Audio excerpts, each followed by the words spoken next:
The Roaring Night.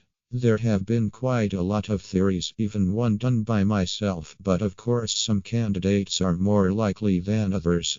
There are 4 characters who are speculated to be the Knight, but there is one character I think is more likely than all of them. But before we get into who the Knight is, let's debunk all the major players. In 4th place, we have Carol, who is more of a red herring and seems to be the mastermind of the operation, and the Knight doesn't seem to be like the mastermind. In 3rd place, we have Dis, who's busy crying in the code hoping a data miner will be her knight in shining armor. In 2nd place, we have Rudy, who's probably going to end up like the old man. And in 1st place, we have Goku, who isn't the Knight because he does not use cutscene magic to win. So, who is the Knight then? Well, it's a holiday member I have yet to mention. No, not Chester, but rather Noelle.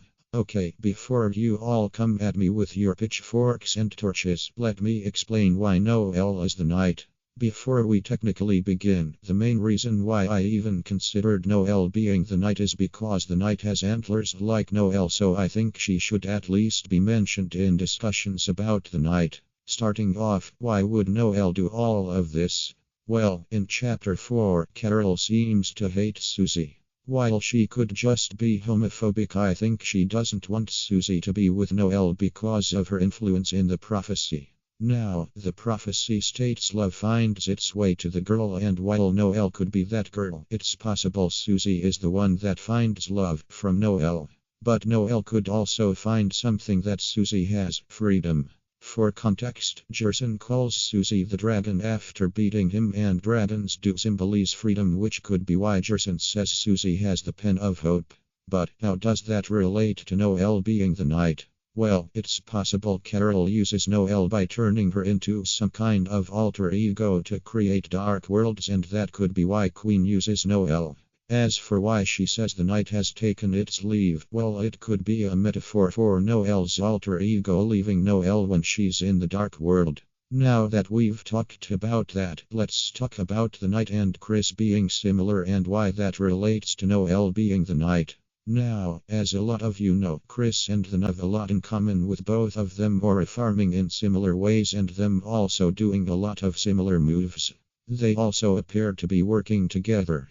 This relates to Noelle Knight because before we entered the world of Deltarune, Kris and Noelle used to be besties.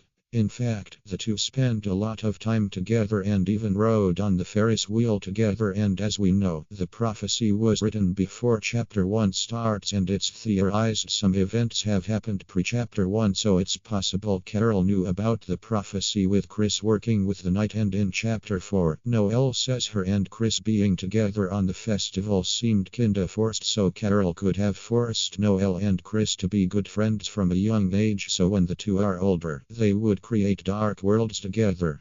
Now, before we continue with this theory, I'll present to you a mini-theory that could change how you view Carol. The mini-theory being Carol is the person who gave Kris to the Dreamers to adopt. This would explain why their name is Kris and not Tagore. More evidence supporting this is if Carol knows the prophecy and therefore she'd try to enact it by starting the ripple effect so the prophecy is fulfilled. As for why Carol wants to fulfill the prophecy is a discussion for another day. But now it's time to talk about how Noelle could make the dark fountains. In Chapter 1, she could have made the castle kingdom before anyone else arrived at school since it could have been open. In Chapter 2, it's possible Birdly was busy doing something while Noelle made the cyber world. In Chapter 3, Kris makes TV world, so we don't have to worry about that. In Chapter 4, it seems impossible at first since Noelle is all the way at her house, but we see Sense teleport in this chapter, and who's to say Noelle can't either. Also, Noelle Knight could solve why the Knight was late in Chapter 3 since she couldn't stop thinking about her adventure for most of the night, so it could have been harder to get her into a state of obedience. As for the weird route, the first 3 chapters are completely safe, but Chapter 4 throws a few holes with that scene.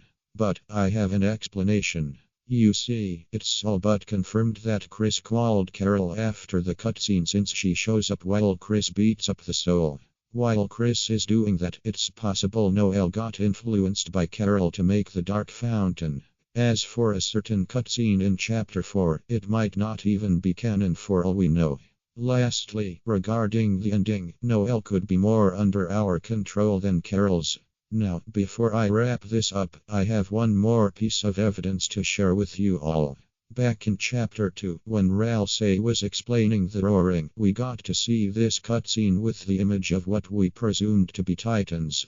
Now, while it's still possible the middle one is a titan, it seems unlikely for the ones on the side to not be titans, but rather the knights. I say knights because Kris could be considered a knight since they did make the Chapter 3 fountain, and you know who has a connection to Kris and could be the knight. That's right, Noelle.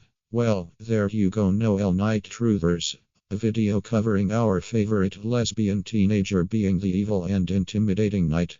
Please like and subscribe because I want Noelle Knight to be considered an actual candidate like Rudy, so if anyone's watching who want to make their own Noelle Knight theory, that would be amazing.